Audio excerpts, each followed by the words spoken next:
छिपकली कभी मगरमच्छ नहीं बन सकता। এতিয়া যেটো ভূপেন বৰাৰ যেটো পলিচি, এইটো পলিচিৰ নাম হ'ল 8:1, 8:0।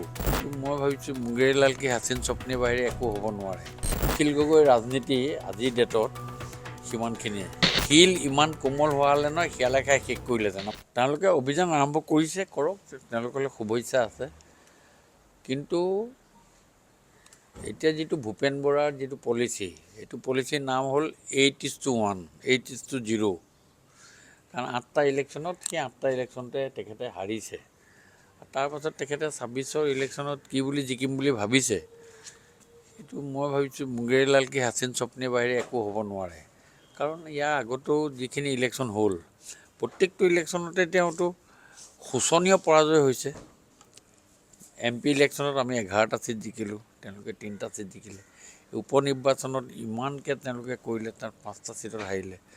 অসম নামৰ যিটো সংগঠন খুলিলে, সি জন্ম হৈয়ে মৰি থাকিলে ইত্যাদি। এই গোটেই কথাবিলাকক লৈ তেওঁলোকৰ যিটো পৰিকল্পনা, সেই পৰিকল্পনাই তেওঁলোকে আগন্তুক দিনত ভাৰতীয় জনতা পাৰ্টিক মষিমূৰ কৰিব পাৰিব, এই কথাটো সপোনৰ অগোচৰ। অখিল গগৈ সংখ্যালঘু অঞ্চলত কিবা কাম কৰিছে, সংখ্যালঘু মানুহে অখিল গগৈক গ্ৰহণযোগ্যতাটো থাকিব, এই কথাটোতো মই কেতিয়াও নাভাবোঁ। অখিল গগৈয়ে হিন্দীত এটা কথা আছে, छिपकली कभी मगरमच्छ नहीं बन सकता।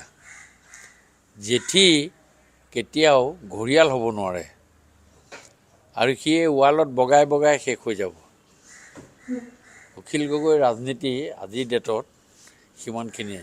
কিন্তু তেওঁ কৈছে যে 26ত অখিল নোহোৱাকৈ কোনো দলে চৰকাৰ কৰিব নোৱাৰে। সেইটো দেখিলেও চাম নাচাম। মই কৈছোঁ যে অখিলক মই কৈছোঁ যে তুমি এতিয়া একেবাৰে নোৱাৰিলে 100বাৰে কৰা পলিচি লোৱা, তুমি 5টা ছিট জিকা। তেনেকৈ আমি বিজেপিয়ে 5টা ছিট জিকিছিলোঁ, ঠিক তেনেকৈ 5টা ছিট জিকাৰ কাৰণে চিন্তা কৰক। শিল ইমান কোমল হোৱা হ'লে নহয় শিয়ালে খাই শেষ কৰিলেহেঁতেন। আমাৰ অসমীয়াত এটা কথা আছে। আজিৰ ডেটত ভাৰতীয় জনতা পাৰ্টিৰ যিডাল মিটাৰ, সেই মিটাৰ পাৰ হৈ ডেঞ্জাৰাছ লেভেল পাৰ হৈ আছে, ইমান পিকআপত আছে। সেই পিকআপত মষিমূৰ কৰি অখিল গগৈ কিং মেকাৰ হ'ম বুলি যদি ভাবিছে, এতিয়া অখিল গগৈ ভাবিবলৈ, অখিল গগৈ আজি যিটো অসম খুলিলে, তাত আপোনাৰ চাওক অজিত ভূঞাৰ আজিৰ ডেটত কাউণ্টডাউন চলি আছে। কেইদিনমানৰ পাছত অজিত ভূঞাৰ ছিট নাইকিয়া হ'বগৈ ইত্যাদি। যিসকল তেওঁলোকৰ লগত আছে সেইসকলৰো ভৱিষ্যত অন্ধকাৰ হৈ আছে। লুৰিণজ্যোতি গগৈ এটা ছিটো নাই বিধানসভাত, তেওঁ মাত্ৰ এটা ছিটক লৈ পেলাই যুঁজি আছে। কংগ্ৰেছৰ নিচিনা এটা চতুৰ দলৰ লগত তেওঁলোকে অহিনকুল সম্বন্ধ। এই গোটেই চিনেৰীটো আপুনি এখন কাগজত যদি আঁকি দিয়ে, সেই আঁকি দিয়াৰ পাছত আপোনালোকে ভাবেনে যে অখিল গগৈ নিচিনা এজন মানুহে অহা বছৰৰ কিং মেকাৰ হ'ব?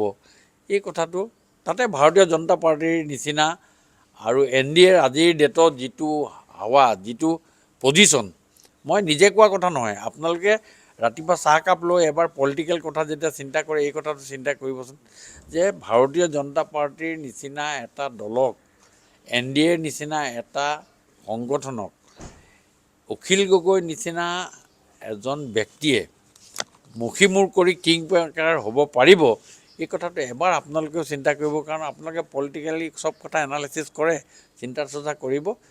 এই কথাটো নোৱাৰে। নেক্সট তেওঁলোকে ভালকৈ চিন্তা চৰ্চা কৰক। মই কৈছোঁ যে অখিল গগৈয়ে 5টা ছিটৰ কাৰণে চিন্তা কৰক, 5টা ছিটৰ কাৰণে চিন্তা কৰক, চিন্তা কৰি হেৰি কৰক। গাড়ীখন যেতিয়া চলাই থাকে নহয় ড্ৰাইভাৰজনক ক'ব নালাগে এই ব্ৰেক মাৰ, গিয়েৰ চেঞ্জ কৰ, এইবোৰ কৈ থাকিলে ভাল নহয়। সেইকাৰণে মন্ত্ৰিত্ব দিয়াৰ ক্ষেত্ৰত এইটো সম্পূৰ্ণ এখতিয়াৰ হ'ল মুখ্যমন্ত্ৰী মহোদয়। মুখ্যমন্ত্ৰী মহোদয়ে ডিপাৰ্টমেণ্টবিলাক কেনেকৈ চলাব লাগিব, তেওঁক আৰু দৰকাৰ আছেনে নাই, এই গোটেই কথাটো বোধগম্য কৰিব মাননীয় মুখ্যমন্ত্ৰী মহোদয়ে। আৰু মুখ্যমন্ত্ৰী মহোদয়ে যদি ভাবে যে হয় যে আমি আৰু মানুহ ল'ব লাগে, কৰিব লাগে, তেতিয়া মুখ্যমন্ত্ৰী মহোদয়ে নিশ্চয় ল'ব। আৰু যদি ভাবে ল'ব নালাগে, তেতিয়াহ'লে তেওঁ নলয়। এই গোটেই কথাটো এখতিয়াৰটো মুখ্যমন্ত্ৰী মহোদয়ক দিয়া ভাল। আৰু যেতিয়া হ'ব সময়ে সময়ে তাৰ ব্যৱস্থা মুখ্যমন্ত্ৰী মহোদয়। দলৰ ভিতৰত আটাইতকৈ আপুনি জ্যেষ্ঠ নেতা, আপুনি ভাবিছে? না, না, মই মানে আপোনাকে চিনি পোৱা সময়ত আছিলে এইবিলাক ভবা কিছুমান কথা নহয়তো, এইবোৰ ভবা কথা নহয়, এইবোৰ মেথেমেটিক্স হয়। এইটো এটা মেথেমেটিক্স হয়, কেতিয়া লাগিব, কি কৰিব, কেতিয়া হ'ব, কোন হ'ব, এইবোৰ গোটেই কথাটো এখতিয়াৰটো ডিপেণ্ড কৰিছে মুখ্যমন্ত্ৰী মহোদয়ৰ ওপৰত। আৰু মুখ্যমন্ত্ৰীক এই বিষয়টোলৈ সচেতনতাৰে তেওঁ আগবাঢ়িবলৈ যাবলৈ দিয়ক, সেইটোৱে বেছি দলৰ কাৰণে মংগল হ'ব বুলি মই ভাবিছোঁ। কালি মুখ্যমন্ত্ৰী মহোদয়ে এইটো বিষয় লৈ পেলাই তাৎক্ষণিকভাৱে এটা তেখেতে বক্তব্য ৰাখিছে। মই ভাবোঁ যে মুখ্যমন্ত্ৰী মহোদয়ে যিটো বক্তব্য ৰাখিছে সেইটোৱে আচল বক্তব্য, আৰু সেইটোৰ ওপৰতে বেছ কৰিয়ে আগৰখিনি ষ্ট্ৰেটেজি কৰি লোৱা ভাল হ'ব বুলি মই ভাবিছোঁ।